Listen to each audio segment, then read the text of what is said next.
I'm Andy Ditchfield and welcome to Early Doors, a series of short videos designed to give you something to mull over as you start your weekend. I left the last video on pivot table groupings with this spreadsheet and said I'd come back and add some slices to it. I've made a couple of slight tweaks to it. I've changed the groupings of this pivot table because they were a little too clustered in the middle, so I've just expanded that slightly. And in the bottom chart I have just made it to be quarters rather than months. I'm going to add one more pivot table, which I've just done a couple of minutes ago, so I'm just copying that same pivot table over, and this is going to be the percentage of food that is sold in these pubs. I'm just grouping this by 20, 20 to 40, 40 to 60, which is more the food sites, and greater than 60%. Okay, so I've got 4 pivot tables now. I'm just going to order these, or just slightly move them around, just to make it easier to see. Control A to grab it properly, and then with my crosshair, move it up to the top. Control A again, get the crosshair, and again move that to the top. Okay, so I've got 4 pivot tables. If you look at the pivot table wizard, you've got 4 sections of it, and the top left is filters. So in this top one, if I wanted to add a filter, say for brand, I would add in the brand marker. This was added to the top.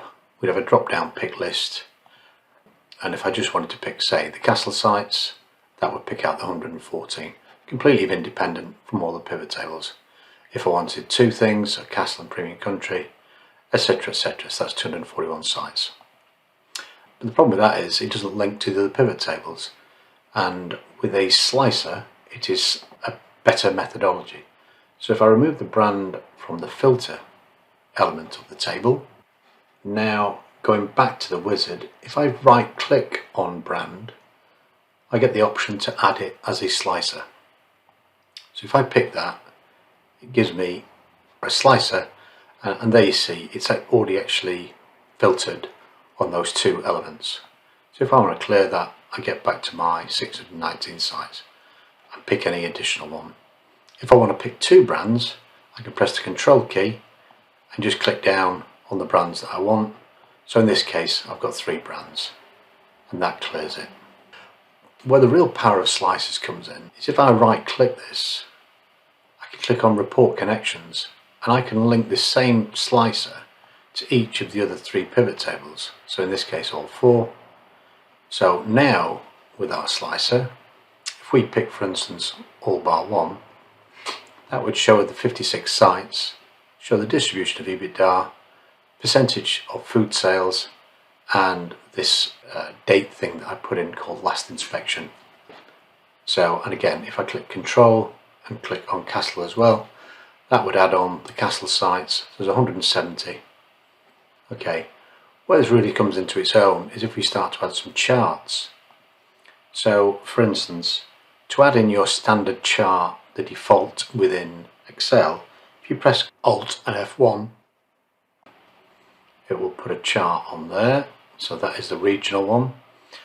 I don't like all this what I call furniture, so hide all the little buttons.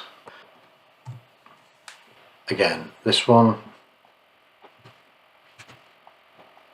So I've got 4 charts now, not very tidily done, but on our slicer, if we pick anything now, say pick Miller and Carter, it actually sets all the charts to be the 116 pubs.